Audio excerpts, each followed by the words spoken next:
été un peu plus actifs, on a eu un peu plus de frappes, on a eu plus de situations, alors on ne les a pas transformées.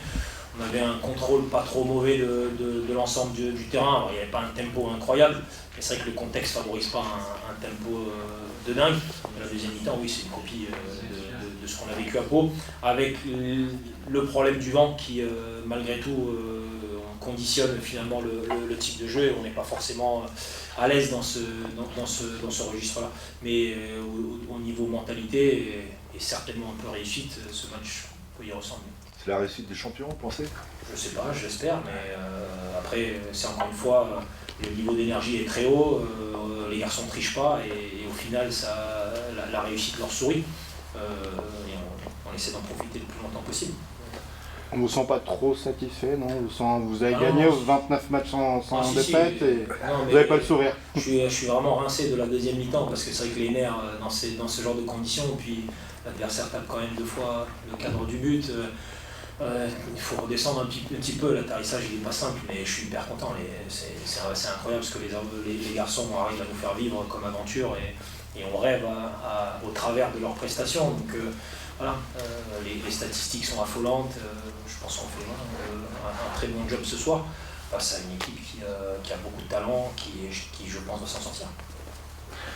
Un petit mot là sur les sortants.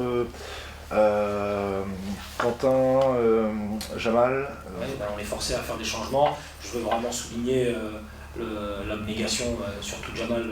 Quentin a tout donné jusqu'à sa sortie, mais Jamal, avec un poignet en débris, obtient le penalty. C'est vraiment le point le plus haut du sacrifice pour l'équipe quand pendant 5-10 minutes tu joues avec un bras qui pend et tu peux même plus courir. Et le garçon s'arrache et il nous obtient le pénalty de la victoire. Ça vaut très cher et c'est un très bel exemple de l'état d'esprit de nos gars. Et Jamal qui est un représentant de cette identité havraise et qui est là depuis quelques temps, de le voir se donner à ce point pour cette équipe-là, chapeau. Une des images fortes aussi, c'est le travail que fait Samuel Grand-Cyr au départ de ce pénalty, parce que là il s'arrache vraiment pour conserver le ballon et puis permettre à... Il rentre dans notre ADN. Aujourd'hui, il a été un petit peu plus et il nous débloque aussi une situation parce qu'il ne lâche rien. Et je pense que c'est ce qui doit se passer jusqu'à la fin, jusqu'au dernier match maintenant, c'est qu'on est un Samuel Grand-Cyr qui sur chaque action donne le maximum et soit dans notre ADN, dans notre identité havraise, et il y est petit à petit et on en est très heureux. Quentin, c'est le genou, non?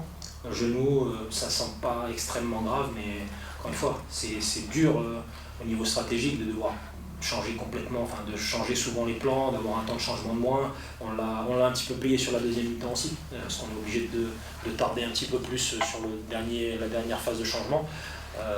Mais bon, voilà, grâce à ces garçons et puis un petit peu de réussite, on s'en sort. Et il y a aussi Nolan, non, qui a pris un coup. Nolan, c'est un problème musculaire. On espère que c'est juste la fatigue qui, allant, lui contracte un petit peu les muscles. On espère que c'est pas très grave. Mais on vous fera un point lundi. À part le vent, qu'est-ce qui peut expliquer cette différence de physionomie entre les deux périodes? Parce que chaque équipe a vraiment eu sa mi-temps. Aussi, j'imagine, le discours dans les vestiaires nîmois à la mi-temps, parce qu'on les a sentis entreprenants, beaucoup plus guerriers, ils sont venus jouer dans notre camp. Et nous, parfois, au lieu d'exploiter cette vague et cette volonté de venir presser et d'ouvrir beaucoup des espaces, on n'a pas souvent su en profiter parce que nos premières récupérations ne sont pas justes. Et parfois, ces phases de transition, nous ne les exploitons que peu efficacement. Mais bon, c'est aussi un adversaire très coriace. Combien de matchs ils ont gagné? Combien de matchs nous on a gagné à la maison? Nous on a perdu 7 quand même. Oui, mais ils en ont gagné pas mal aussi. Ouais. C'est une équipe qui est capable de battre n'importe qui parce qu'elle a du talent. Malgré sa position de relégable, la réussite les fuit un petit peu aujourd'hui.